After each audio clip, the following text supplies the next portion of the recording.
Rusia da una vuelta de tuerca al conflicto diplomático abierto con Europa por culpa de la guerra de Ucrania.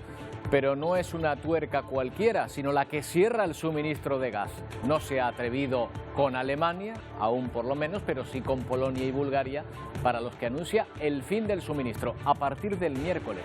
Un problema muy gordo para estos países, aunque al menos lo peor del invierno ya ha pasado. De hecho, Polonia se pone de perfil y afirma que el suministro de energía en su país está asegurado.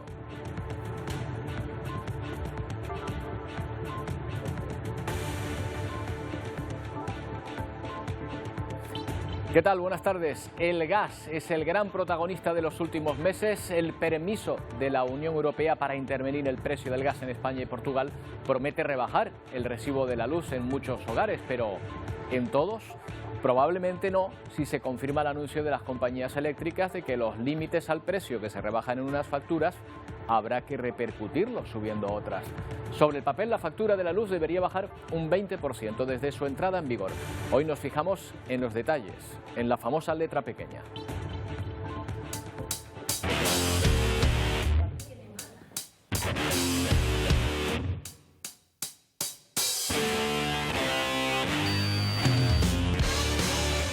España y Portugal se felicitan por lo que se ha llamado excepción ibérica. Aunque no se ha permitido su propuesta de 30 euros máximo, tampoco se ha impuesto la europea de 70. Europa gusta de la fórmula de ni para ti ni para mí y sitúa el tope en 50 euros, que podría abaratar por lo pronto el recibo para las industrias españolas, asfixiadas por los incrementos de producción, sobre todo por el precio de la energía. Enseguida les contamos quién paga esto y cuándo podemos beneficiarnos de la iniciativa.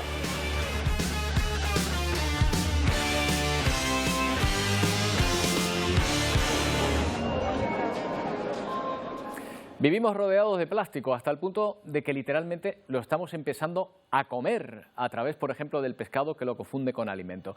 Y como vivimos rodeados de mar también, ni siquiera importa cuán lejos se tire esa basura para que nos llegue. Buena parte de lo que se vierte en la costa este de Estados Unidos, por ejemplo, llega aquí, hasta nuestras playas, arrastrada por la corriente del Golfo. Lo podemos ver en las playas de Famara, de las Canteras o en la isla de La Graciosa, que presentan altos niveles de contaminación por plástico. Hoy veremos hasta qué punto. Y si me permiten el juego de palabras, en Corea del Norte están contaminados de otra manera, a través de propaganda y represión de un régimen que presenta a su presidente como una estrella de cine y que gasta su presupuesto en armas de destrucción masiva. Parece lógico, por tanto, que hagan gala de sus típicos productos nacionales, como en este desfile en el que muestran al mundo sus misiles intercontinentales y su gusto por la coreografía de masas. Sería hasta gracioso si no fuese tan inquietante.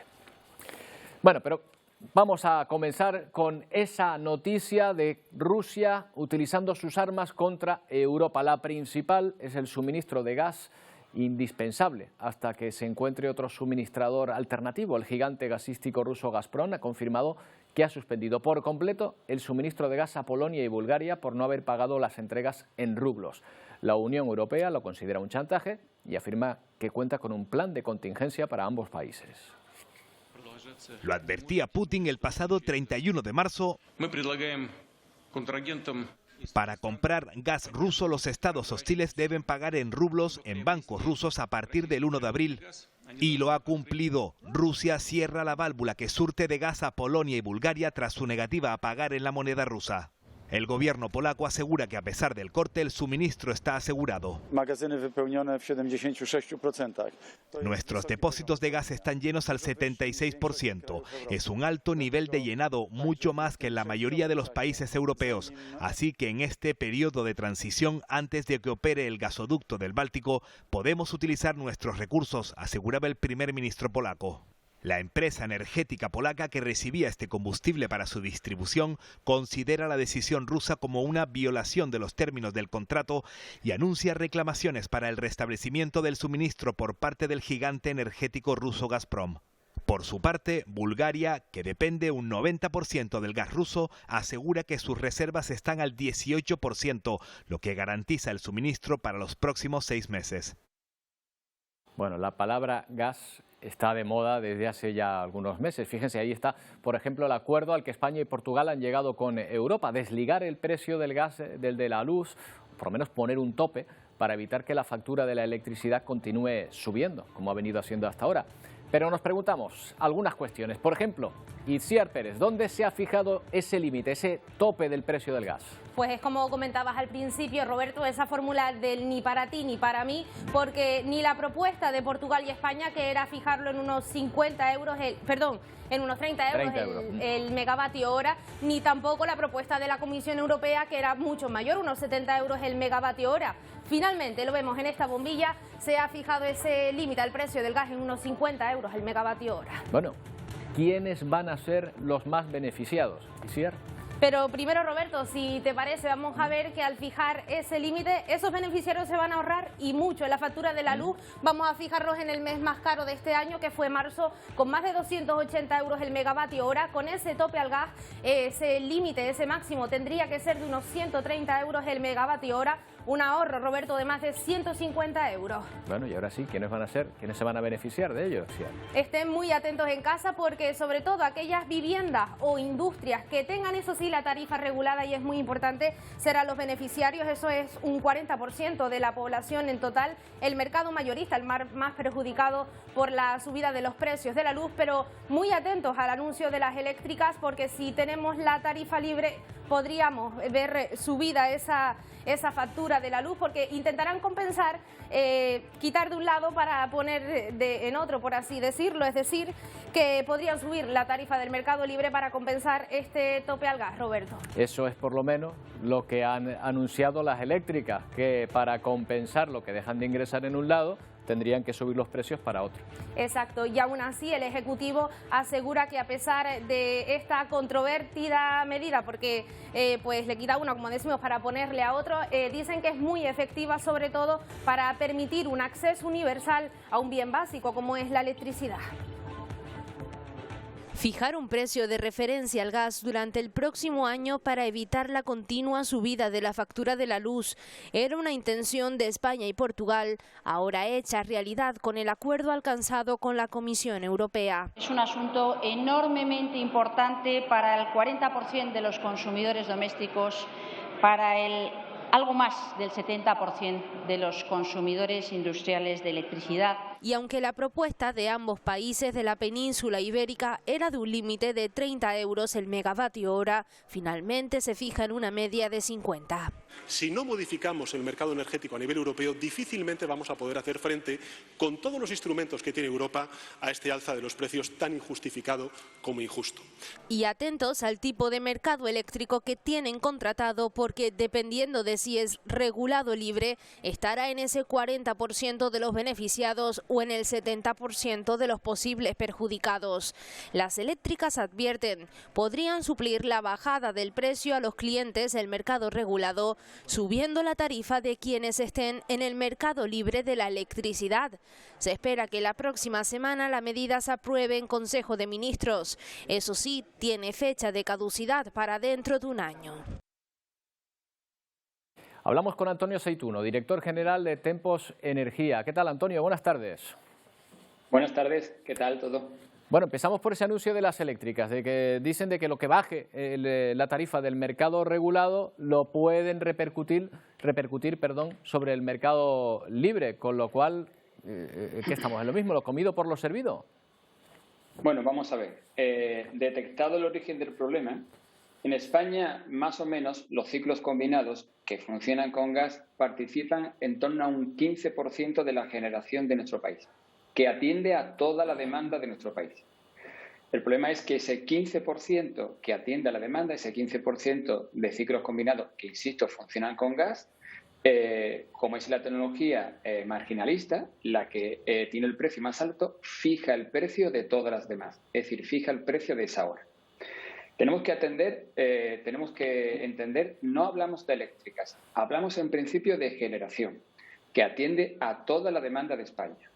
¿Qué ha hecho el Gobierno? Bueno, lo que ha hecho el Gobierno es, en lugar de que ese 15% de generación contamine al otro 85%, vamos a apartar ese 15%, ¿vale? Y ese 85% de tecnologías, fotovoltaica, eólica, nuclear, van a financiar la diferencia entre el gas real y el tope de gas del Gobierno. Por tanto, el precio mayorista y también el precio en mercado regulado, el PVPC o precio minorista, se va a ver rebajado. ¿Por qué? Porque ese 15% no va a contaminar al otro 85%. Entonces, esa diferencia entre no hacer nada y hacer algo, eso se va a repartir entre todos los consumidores que estén en mercado regulado, PVPC para las casas y mercado mayorista para los industriales. Los que estén en mercado libre, con precio fijo, no tienen que ver alterado su precio. ¿Por qué? Porque es un precio fijo sacado de una cobertura en el mercado de futuros. Hasta que se renueve ese precio fijo, ¿no? Claro. ¿Qué pasa? Los mercados de futuros nos ofrecen una foto fija diaria, que podemos estar de acuerdo o no, pero sí que nos ofrecen una tendencia, y esa tendencia es cierta. El precio fijo, el que se aplica al mercado libre, sale de los mercados de futuros. Y ayer mismo los mercados de futuros ya comenzaban a caer. Es decir, el tercer trimestre de 2022 caía un 16%, 30 euros megavatio hora, y el cuarto trimestre ya caía un 8%, 15,50 euros mega. ¿Eso qué significa? Que si los futuros caen, las coberturas de esos futuros también van a caer y el precio fijo también va a caer. Bueno. En resumidas cuentas, y para que todo el mundo... Sí, Roberto. No, que será una buena noticia, pero dime, en resumidas cuentas, Antonio. Eso es, en resumidas cuentas, el pool mayorista va a caer porque el tope del gas que utilizan los ciclos combinados va a caer. Esa diferencia entre el gas real y el gas topado, evidentemente la van a financiar el resto de las tecnologías, pero la ecuación es más competitiva que no hacer nada.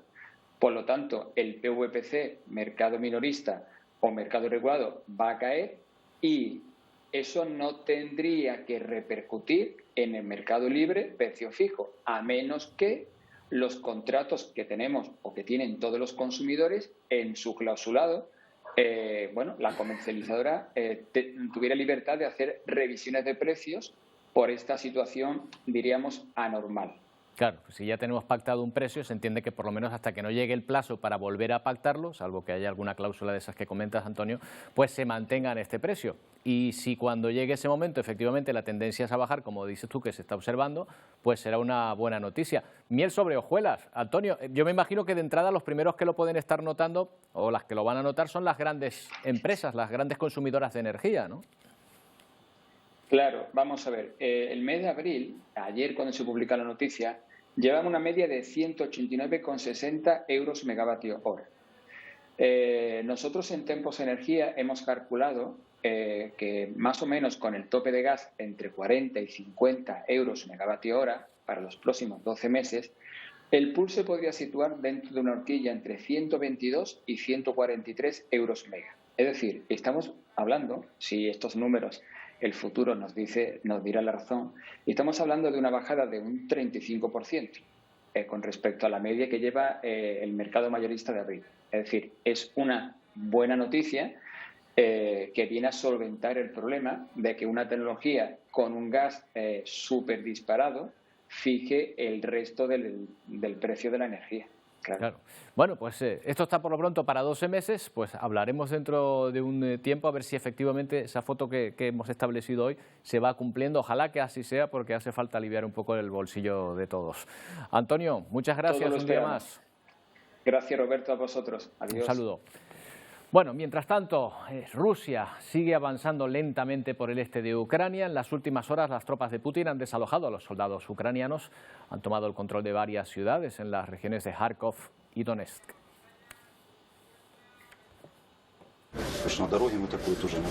Oleg muestra los fragmentos de metralla de uno de los últimos cohetes rusos lanzados sobre Kharkov. Hirieron a una mujer embarazada y la metralla mató a un hombre en una parada de guagua, relata Vladimir. En total, 3 personas mueren y otras 7 resultan heridas en este bombardeo al este de Ucrania. Sviatoirsk, también en el este, acostumbraba a ser una de las ciudades más turísticas del país. Los pocos que no la han abandonado se refugian en este monasterio de Labra. No tenemos nada, ni agua, ni luz, ni bomberos o ambulancia, no hay nada, ni siquiera hay puentes, porque los soldados ucranianos los han tumbado para evitar el avance ruso. En este momento las fuerzas rusas están a 5 kilómetros, las ciudades están siendo arrasadas, queman casas y poblaciones y luego acceden con tanques, cuenta este comandante ucraniano. Ucrania reconoce haber perdido varias localidades en el este del país a pesar de los duros enfrentamientos con las tropas de Putin. Sin este estratégico puente se han quedado también en Odessa, al sur de Ucrania, tras el impacto de un misil ruso. En Mariupol, las dificultades económicas obligan a los pensionistas a hacer estas largas colas en la calle para cobrar su paga. Y la necesidad también ha llevado a los agricultores a volver al campo, eso sí, con casco y chaleco antibalas. En Kiev, Zelensky visita a los niños que permanecen ingresados en hospitales y fuera de ellos se insufla ánimos a la población,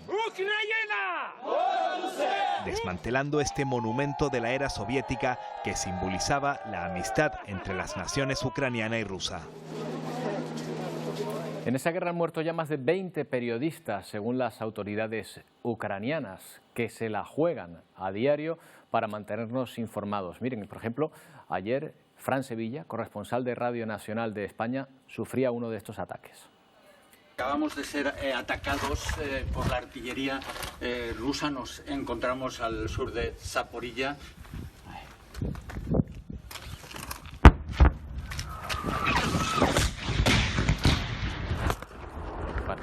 Ya ven que cerca silban las bombas de mortero y que cerca cayó tanto él como otro periodista brasileño con el que viajaba, además del conductor. Están bien, aunque tuvieron que refugiarse, y lo ven, tras ese muro hasta que cesaran los disparos. Eso que en el coche ponía claramente que pertenecían a la prensa. El vídeo lo ha colgado Radio Televisión Española a través de sus redes y se veía como Sevilla mostraba los daños causados en un primer ataque que les obligó a refugiarse de la llegada de más proyectiles. Corriendo rápidamente. Control. Bueno, una pausa de la información que llega de Ucrania porque tenemos imagen en directo que nos está llegando desde Las Palmas de Gran Canaria. Estamos viendo el traslado de los migrantes que fueron rescatados anoche a 107 kilómetros de Fuerteventura. 12 de los 56 han sido trasladados a esa isla, pero el resto, ahí los ven, están llegando ahora mismo a Gran Canaria, a bordo del mercante que les rescató en su trayecto de Gibraltar a Hong Kong. En ese rescate también participó Salvamento Marítimo, que pudo llevar a esas personas gracias a los avisos que ellos mismos dieron.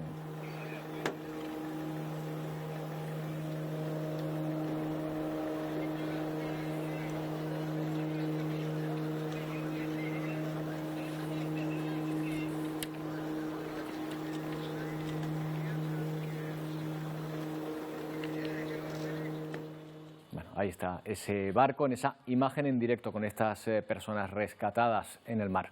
Bueno, volvemos a la información en Ucrania. Ayer les contábamos que se han cumplido 36 años del accidente nuclear de Chernóbil. Por eso Rafael Grossi, jefe de la Agencia Internacional de la Energía Atómica, visitó ayer este lugar. We don't have peace yet, so we have to continue. The situation is not stable, we have to be on alert. Estaba explicando que como todavía no hay paz y la situación no es estable, habrá que estar alerta para evitar otra catástrofe como la de 1986. Grossi también destacó el trabajo que realizaron los operarios que actualmente custodian la central nuclear durante las 5 semanas que duró la ocupación rusa de la zona. Gracias a su esfuerzo, dijo, se evitó lo peor.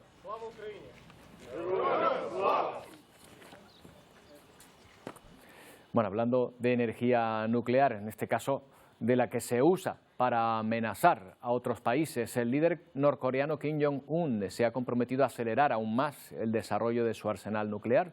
Lo hizo mientras supervisaba un gran desfile militar en las que presumía su país de misiles balísticos intercontinentales.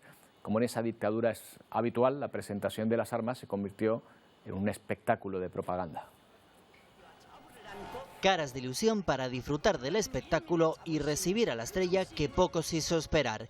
El líder de la banda norcoreana llegó montado en coche y con traje blanco de estilo emperador. Aplausos y caras de emoción entre los fans, pero Kim no llegó solo, vino acompañado por Hwasong 17, un misil balístico intercontinental que se presenta en sociedad tras meses de ensayo. Y claro, había que enseñarlo desde arriba, por la izquierda, por la derecha y como buena estrella hasta con cambio de vestuario, negro, verde y bicolor.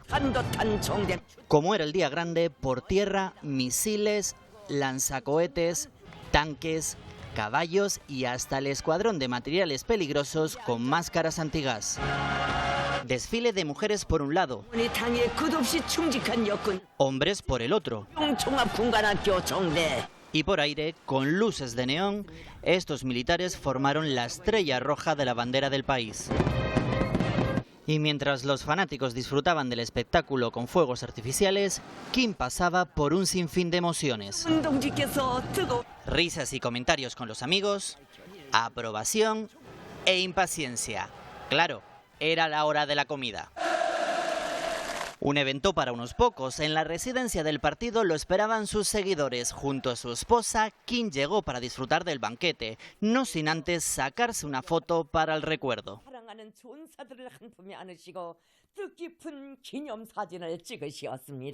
Bueno, sobre este país y lo que está ocurriendo, sabe algo nuestro siguiente invitado, al que saludamos. Jon Sistiaga, ¿qué tal? Buenas tardes.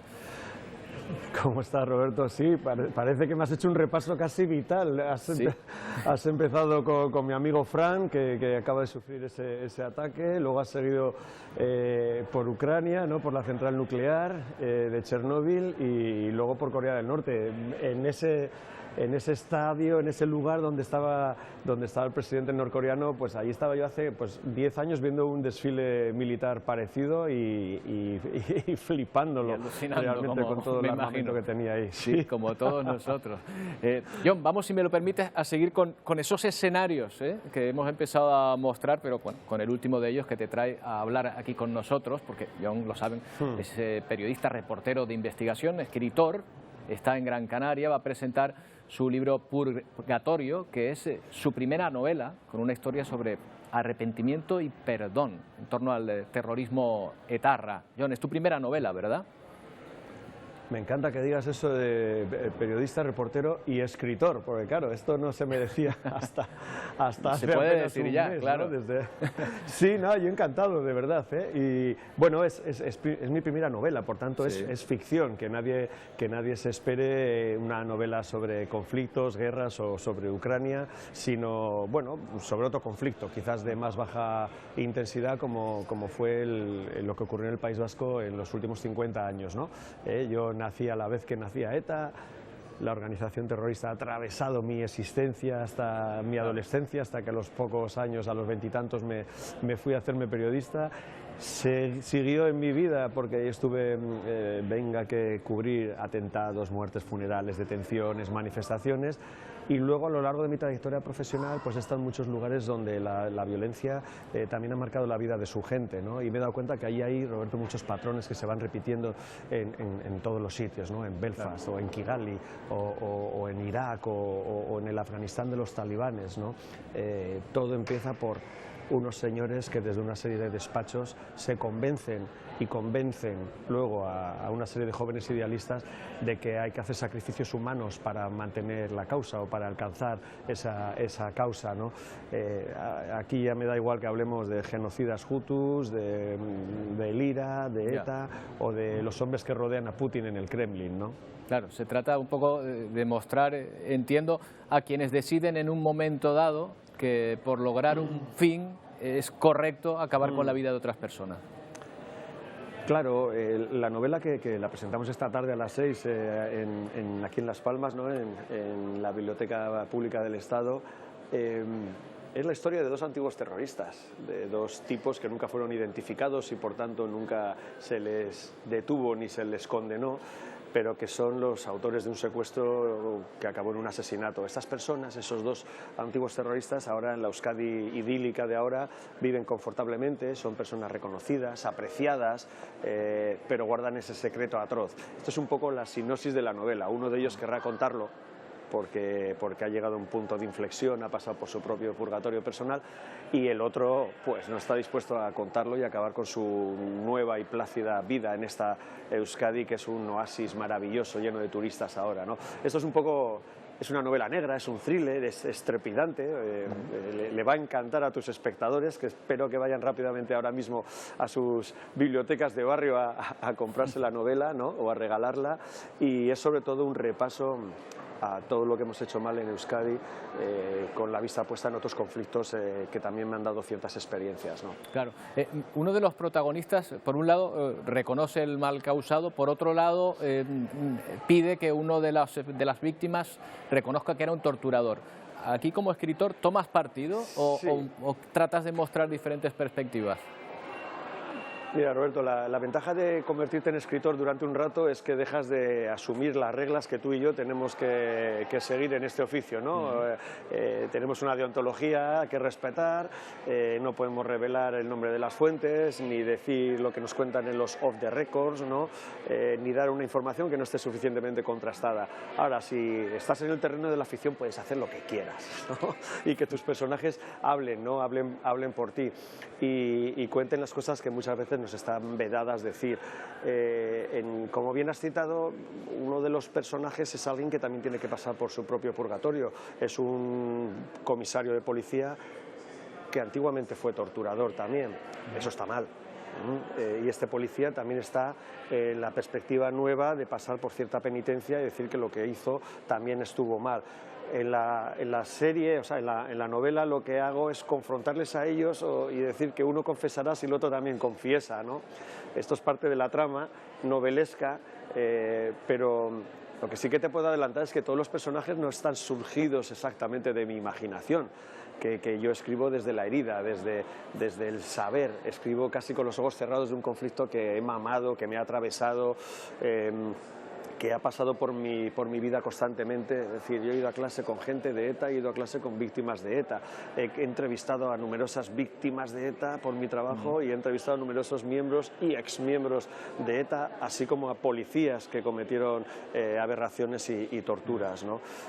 Este último tema quizás es el más tabú, porque es el que menos se conoce y del que menos se quiere hablar, porque es una violencia hecha, digamos, desde el lado de los buenos, no es una violencia de los que estábamos en el mismo lado, ¿no? Por tanto, fastidia más hablarla, pero existió y sigue amparado por la Ley de Secretos Oficiales del Estado, que data de 1968, o sea, una ley que hace la dictadura de Franco para ocultarse a sí misma, pero de la que seguimos tirando, ¿no?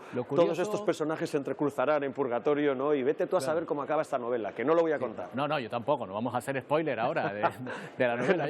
Pero cuidado, digo que lo curioso, porque uno de los fines que tú he leído que pides para la novela, oye, entretener, por supuesto, disfrutar de ella, pero que también reflexionar. Y la primera reflexión, o una de ellas, podría ser quizá el hecho de eso, a la hora de hablar del bien y del mal, o sea, que quien evidentemente lo está haciendo mal, sin embargo, en su fuero interno piensa que lo está haciendo bien. De ahí parten todas las violencias, de creerse que existe una violencia buena o virtuosa, es decir, de que te convenzan de que no tenías otra opción, de que la solución al final era eliminar, o si me permites decirlo, que la solución final era el eliminacionismo. Esto es muy nazi, muy eugenésico, pero al final se trata de eso, de convencer a otros de que hay que matar. Claro, yo, Roberto, estoy acostumbrado a hablar con todos estos. Mi vida periodística ha pasado entre cárceles, pisos Franco, trincheras, lugares donde yo entrevistaba la maldad. Entonces, estoy muy habituado a meterme en su cabeza y a generar la empatía justa para que esas personas se me abran y me cuenten cosas. Claro. Y eso es lo que pretendo un poco con el lector, trasladarle esa sensación inquietante de que al leer estés empatizando de repente con un asesino. Es decir, no desvelo nada, el protagonista es el asesino, se sabe desde la primera línea porque él lo confiesa. pero ya son muchos los lectores que me han dicho, joder, qué sensación más desasosegante estar leyendo y que el tipo le estás entendiendo. No hace falta, eso no quiere decir que le asumas lo que ha hecho ni que estés de acuerdo, sino que entiendes por dónde ha pasado y cómo ha sido su recorrido hasta llegar a lo que hizo y su recorrido hasta deshacerse o desaprender o desprogramarse de lo que hizo. Otro de los personajes no lo harán, por eso todo el mundo le odia al otro personaje, porque sigue insistiendo en que lo que hizo había que hacer, ¿no? Ya. John, pues si ya acabamos de decir que el protagonista es el asesino, para no querer hacer spoiler, creo que no lo hemos conseguido, ¿eh? Pero bueno, en todo caso... Bueno, esto está en la primera línea.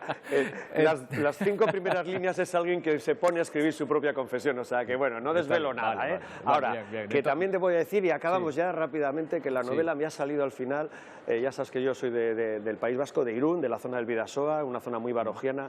La novela me ha salido muy existencialista, es decir, entre Baroja y Tarantino. Ahí lo dejo. Qué bueno, oye, pues estoy deseando ir a leerla. Seguro que muchos de los están viendo también, y esta tarde en esa presentación que va a tener lugar, como bien dice, a las 6 de la tarde. Gracias, John. Un placer saludarte. Venga, oye, gracias a vosotros. Hasta luego. Adiós. Bueno, vamos con otro asunto. La Organización Mundial de la Salud advierte que no controlar la transmisión del COVID-19 podría provocar repuntes en el futuro y la aparición de nuevas variantes que aumenten otra vez la presión asistencial. Mientras en China siguen preocupados por el aumento de casos ahora en Pekín, un nuevo foco de infecciones cuando aún no han podido controlar la de Shanghái. El virus se está extendiendo y cambiando sin control según la Organización Mundial de la Salud. Por eso piden mantener la vigilancia, la secuenciación y las medidas de control. Las tasas de pruebas han caído entre un 70 y un 90% en todo el mundo. Tenemos una capacidad sin precedentes para saber qué está pasando y estamos bajando la guardia, advierte el jefe de pruebas de la OMS. Con la guardia permanente viven en China desde hace casi 2 meses. 3 pruebas se harán a la semana para detectar todos los casos en los 10 distritos de Pekín. Además, se recomienda el teletrabajo y se han suspendido todas las actividades culturales. Li vuelve a casa feliz después de 21 días confinado tras dar positivo en Shanghái. Ahora en casa sigue teletrabajando y espera el fin de las restricciones para reactivar su negocio de electrónica. La esperanza sigue pasando por la vacunación. Sanidad ha intensificado la inmunización entre las personas mayores de 60 años para reforzar la protección ante nuevas variantes. 6 de cada 10 estadounidenses se han contagiado de la COVID-19, es decir, casi 200 millones de personas frente a una población de 330 millones. Según el Centro de Control de Epidemias, Omicron infectó a casi la mitad de los que superaron la enfermedad, un virus que ha circulado con mayor facilidad entre los menores de 11 años. Un 75% de los niños y las niñas han pasado el COVID-19. Bueno, ya hemos visto cómo van comenzando los entierros en Nigeria de las más de 100 víctimas que provocó la explosión de una refinería de petróleo ilegal. Con palas y con bolsas en los pies, este grupo de personas cavan las tumbas en un pantano. Antes del entierro, funcionarios de sanidad desinfectaron la zona.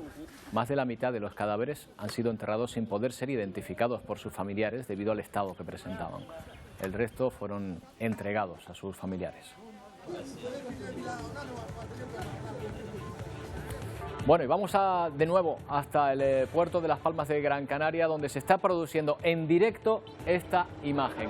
La llegada de los inmigrantes rescatados anoche en alta mar, en las costas de Fuerteventura, y algunos de los cuales han sido trasladados a la isla de Gran Canaria. Ahí los ven llegando, en breve se procederá a su desembarco. Hacemos una pausa y volvemos en un momento.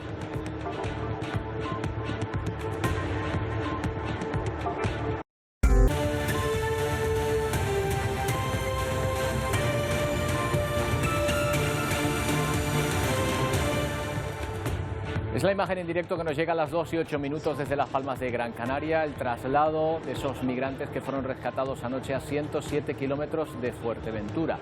56 en total, 12 de ellos han sido trasladados a aquella isla, pero el resto están ahora mismo llegando a ese punto, a Gran Canaria, a bordo además del mercante que les rescató junto con Salvamento Marítimo. En breve se producirá el desembarco.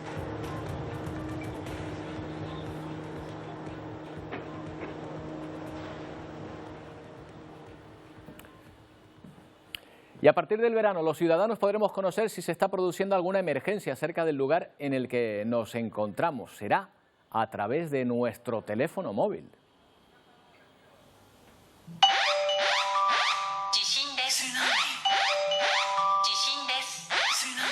Bueno, borren la traducción, pero el sonido será muy parecido al nuevo sistema de avisos en el que trabaja el Ministerio del Interior. Ahí tienen otro ejemplo. Todos los ciudadanos que cuenten con un teléfono registrado en nuestro país podrían recibir una notificación en caso de accidente de tráfico, tormenta o fenómenos meteorológicos adversos, cortes de carretera, bueno, cualquier tipo de emergencia que se registre cerca del lugar en el que nos encontremos.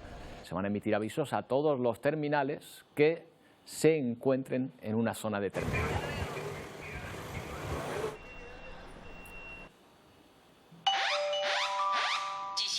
Moisés Sánchez Arrochas, director del 112 Canarias. ¿Qué tal, Moisés? Buenas tardes.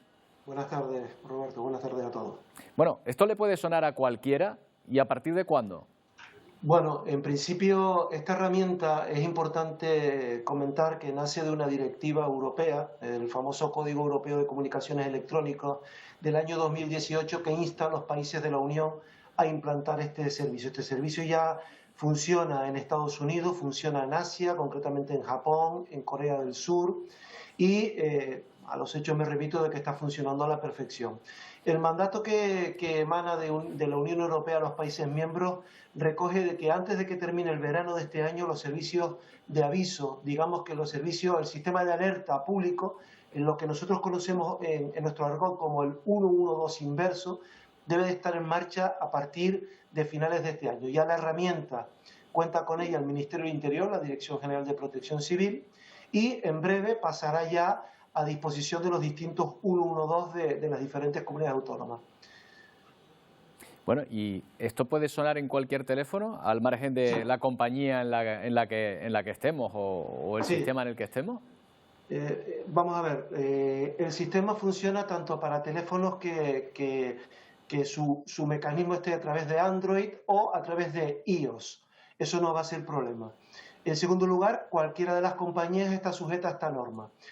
Para que nuestros oyentes entiendan el funcionamiento, nuestros televidentes, perdón, entiendan el funcionamiento de la herramienta, es una herramienta mediante la cual, insisto, una herramienta proporcionada a protección civil, es decir, es una herramienta pensada para los riesgos de carácter colectivo. Por lo tanto, es una herramienta que la Dirección General de Seguridad y Emergencias del Gobierno de Canarias va a liderar a través del 112, porque no olvidemos que la Dirección General de Seguridad y Emergencia es la competente en materia de protección civil. Es decir, que cuando esta Dirección General determine que hay que dar un aviso a la ciudadanía de un riesgo concreto, desde las salas operativas del 112 podemos, a través de este sistema, seleccionar un polígono, el que fuera, en un área que esté sujeto a un riesgo, ya sea de meteorología adversa, como apuntabas con anterioridad, ya sea, pues por ejemplo, bueno, hemos tenido una emergencia como la del volcán en Cumbrerías en la isla de La Palma, y desde la sala operativa, preseleccionando un polígono concreto del territorio, cualquier teléfono que esté dentro de ese polígono va a recibir un mensaje emergente. Quiero explicar eso, es una ventana emergente, no un SMS. Es lo que se conoce en el argot comercial de un pop-up. Aparecerá un mensaje junto con ese sonido que hemos escuchado, que llega a ser estridente, y que solo vamos a poder quitar de la pantalla de visualización de nuestro smartphone mediante la pulsación. Es decir, que nos obliga sí o sí a mirar el mensaje para poder quitarlo de la visión. Pero claro, vamos, que es muy efectivo, sin duda. Vale, ¿y da alguna instrucción o hay algún protocolo que seguir en caso de que recibamos este mensaje? Evidentemente, el mensaje nos va a anunciar, por un lado, la existencia de un riesgo en la zona en la que nos encontramos, y irá acompañado probablemente de algún tipo de vínculo que nos derive a las medidas de autoprotección que debemos de tomar, como pueden ser las de evacuar el lugar, las de confinamiento, o simplemente es un mensaje que nos avisa, nos anuncia de que hay un riesgo y que debemos de desviarnos o alejarnos de esa zona en tanto en cuanto perdure ese peligro que se ha manifestado, sin duda. Bueno, pues está bien que hablemos de ello, porque si de aquí a final del verano, cuando se ponga en marcha, pues recibimos el aviso, pues tampoco alarmarse, sino estar atento y saber que, bueno, no, que es una y es importante, Roberto, decirle a nuestros televidentes que probablemente, según vaya avanzando el verano, empezarán a recibir en sus terminales móviles mensajes a modo de prueba. Es importante la lectura del mensaje porque dirán claramente que son mensajes de prueba, porque en la fase de implantación ya del producto, sin duda alguna, hay una prefase que es la de asegurar que está funcionando con perfección. Bueno, pues está bien. Y estaremos manteniendo informados también desde aquí, que para eso somos servicio público también. Moisés, gracias por la información. Un saludo. Gracias a ustedes por darnos compartir esta novedad que sin duda alguna es muy importante en el ámbito de la protección civil y sobre todo es un plus para la seguridad de nuestros ciudadanos y visitantes, sin duda. Gracias. Bueno, y también nos gusta compartir las alegrías, sobre todo cuando son para el reconocimiento de alguien de las islas, porque las hacemos un poco todas nuestras, ¿verdad? Hace unos días la Confederación de Pequeñas y Medianas Empresas entregaba sus premios anuales.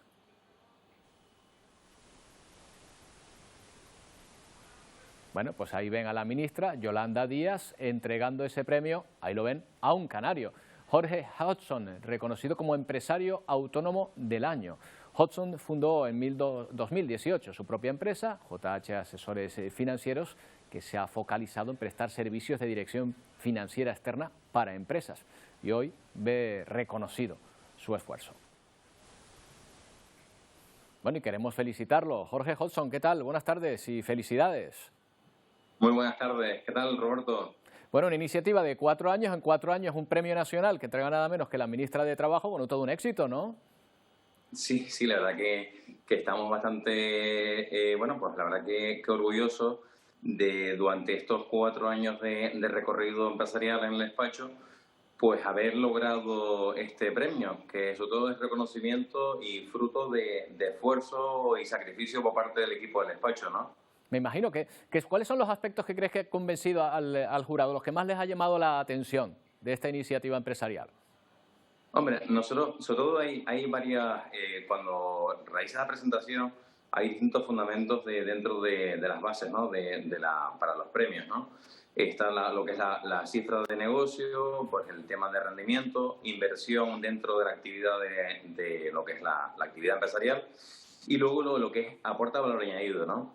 Nosotros justamente durante la pandemia fuimos un despacho bastante reconocido debido a que ayudamos mucho a diferentes compañías en las Islas Canarias con la gestión de las operaciones de los préstamos ICO, que había, como bien tú sabes, Roberto, pues había un limbo en los procedimientos, ¿no?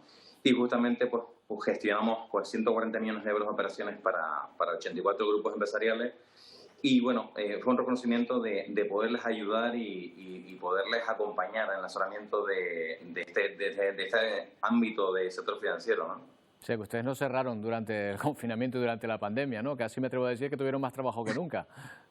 Efectivamente, más de una vez nos pararon, la policía nos paró por la calle que hacíamos yendo al despacho y teníamos que hacernos nuestros propios papeles, Roberto, para decirles que por nuestra actividad de asesoramiento financiero teníamos que seguir levantándonos y yendo al despacho, ¿no? Jorge, ¿el carácter emprendedor está de moda o está de capa caída? Buena pregunta. Yo creo que hubo un boom de que gran parte de las personas querían ser empresarios y bueno, debido a estos 2 años que llevamos de pandemia, lo que han hecho es un poco paralizar, ¿no? esas iniciativas. Porque, al fin y al cabo, no nos olvidemos que para poder dar iniciativa, de dar el paso, de dejar una posición en una empresa para montarse por su propia cuenta, pues supone pues tener una hucha importante, que nadie lo olvide, y bueno, pues es un sacrificio. No todo el mundo, Roberto, tiene la capacidad y como digo yo, para ser empresario, ¿no? Hay mucho... digamos, más implicación y bueno, claro. Pues es muy intenso, ¿no? Bueno, y hay que aprender también, hace falta a lo mejor educación financiera también o educación para la emprendeduría, sí. ¿No? Un poquito más, a lo mejor. Justamente lo hemos comentado en diferentes, escuelas de negocios y universidades en las que de vez en cuando impartimos lo que es la formación en dirección financiera pues justamente nos indican que en materias hace falta esa materia, ¿no? Un poco más que es una póliza crédito, porque mucha gente que incorporamos al despacho que viene a la universidad no sabe ni lo que es una póliza crédito, ni lo que es un confirming, ni lo que es una operación derivada, ¿no? Claro, hay que adaptarse al mercado y a las circunstancias. Jorge, empresario autónomo del año, enhorabuena, felicidades, gracias por atendernos. Muchísimas gracias, un abrazo, hasta luego. Bueno, siguen los seísmos en la isla de San Jorge, en Azores, 200 en las últimas horas, varios de ellos de intensidad 3 y además sentido por la población. Está poniendo en serios problemas esta situación al sector más importante de la isla, la ganadería. Fíjense que es el 80% de su riqueza. Nos lo cuenta nuestra compañera Vicky Luis. Vicky. La isla de San Jorge se conoce como el paraíso de las vacas. De hecho, hay más cabezas de ganado que personas viviendo en esta isla. Supone el 80% de las riquezas y para que se hagan una idea, solo en las islas de Azores se produce el 35% de toda la leche que se consume en Portugal. Más de 210 productores dependen de este mercado de la leche y ahora con esta crisis sísmica se enfrentan a dos problemas. Por un lado, que la gente se marche por miedo a esos terremotos y que se queden sin mano de obra para trabajar en el campo y por otro el problema que pueda suponer a los animales si finalmente se produce una erupción. Si se daña a los animales, se daña también su medio de vida. Hoy hemos visitado una de las mayores fábricas de quesos de la isla. Producen al día 500 quesos y 500.000 al año y además dan trabajo directo a unas 160 personas. Pues ellos también, como se pueden imaginar, se enfrentan a este problema de que las personas puedan marcharse de San Jorge por miedo a que finalmente se produzca una erupción. El gobierno, sabiendo la importancia de la ganadería en esta isla, se ha comprometido a trasladar al ganado, si fuera necesario, a zonas más seguras.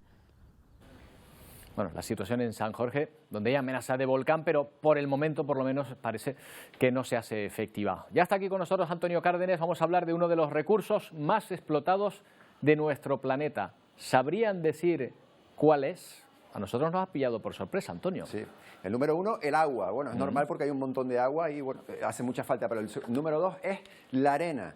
Y como pasa siempre los seres humanos, Roberto, que somos de excesos, yo no me imagino a otro animal diciendo voy a sacar más arena, más arena, más arena. No, pero nosotros sí. Y explotamos tanta arena que al final dice la ONU que estamos a punto de someternos a una situación de crisis de arena en el mundo porque sacamos mucha más arena al año, en torno a los 50.000 millones de toneladas de arena, de la que realmente podríamos soportar por ese recorrido cíclico que hace la arena a lo largo de toda la historia y que llega a este momento con esa crisis.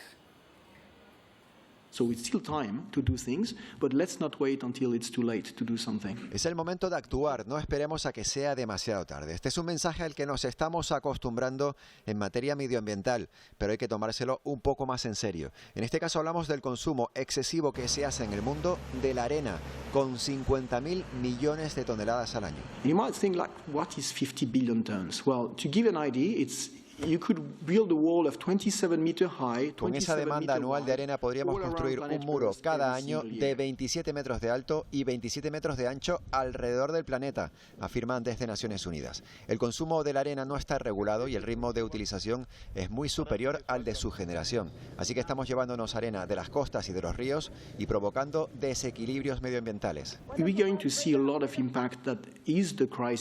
La ONU prevé daños importantes en la crisis que se avecina. Un ejemplo visible lo tenemos aquí, en este río de Vietnam, donde el delta se está hundiendo por culpa de la extracción de arena.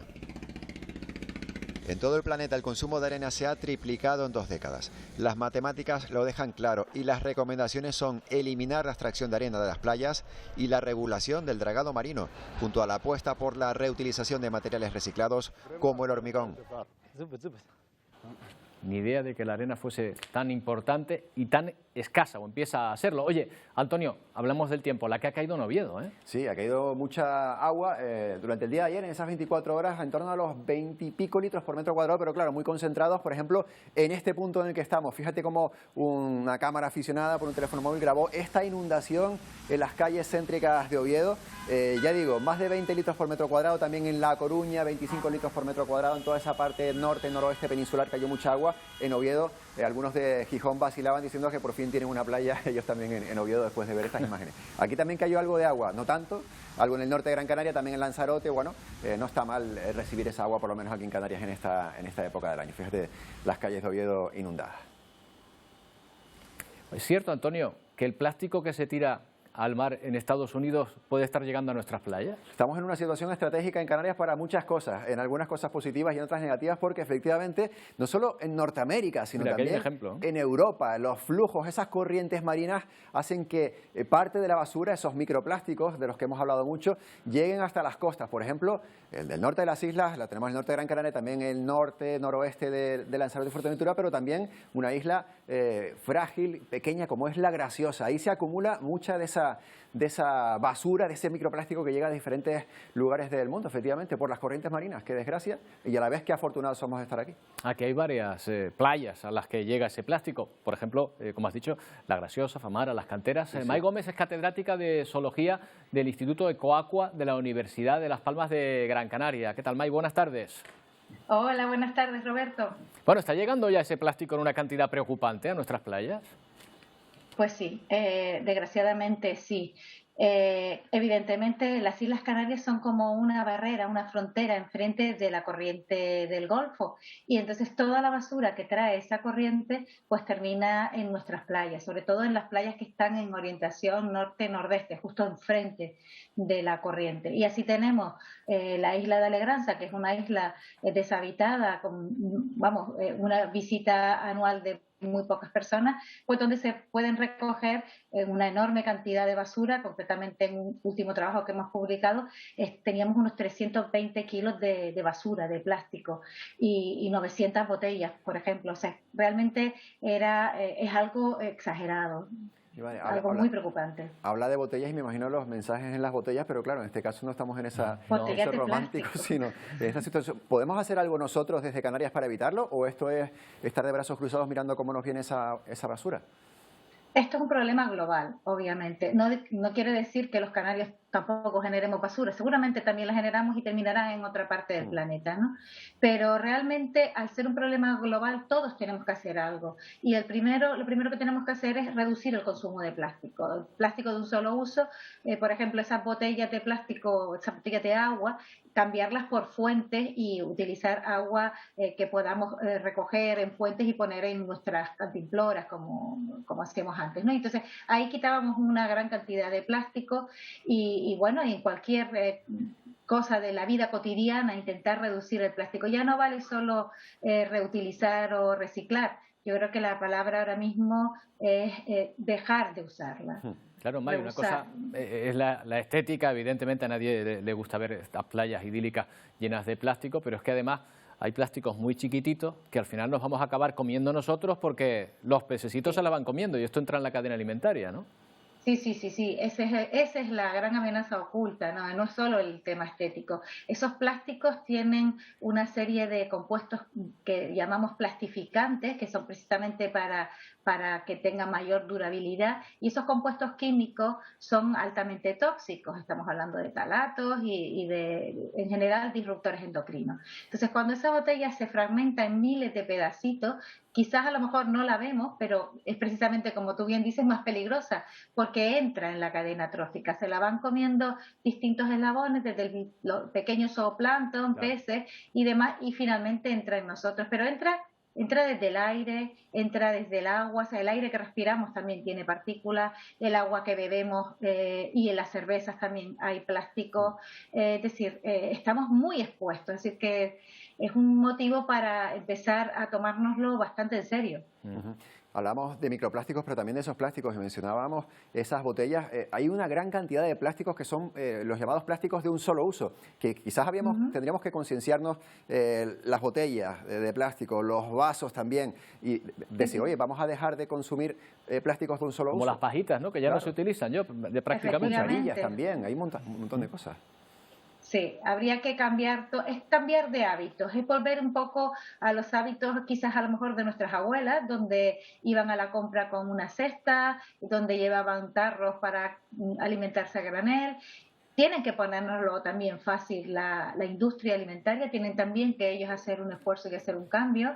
Las lavadoras es un gran problema, puesto que cada vez que lavamos ropa, la mayoría de la ropa nuestra es de poliéster o de una fibra sintética, pues se desprenden miles de fibras de plástico y salen por el conducto de los desagües. No se pueden parar en las potabilizadoras, en las depuradoras y terminan en el mar. Claro. Entonces ahora hay nuevas empresas de lavadoras que están poniendo filtros. Una cosa tan sencilla como poner un filtro en tu lavadora antes de llegar el agua del desagüe al mar. Bueno, pues una forma de reciclar en origen, pero desde luego el problema, como nos acabas de contar, es gordo. Gracias, May. Buenas tardes. Nada, muchas gracias a ustedes. Buenas tardes a todos. Bueno, Antonio, ya hablaremos de productos químicos que están ahí en el ambiente. Sí, mañana vamos a hacerlo y que hay que ir eliminando. Gracias, buenas tardes. Bueno, nuestra última imagen de hoy nos va a llevar a una de las mayores cuevas del mundo, que está en Vietnam, en un lugar declarado por la UNESCO como Patrimonio de la Humanidad. Espectaculares paisajes expoliados en el pasado por los lugareños, especialmente su madera. Ahora la situación ha cambiado y ellos mismos se han convertido en los protectores de este lugar. Hasta mañana. ¡Feliz día!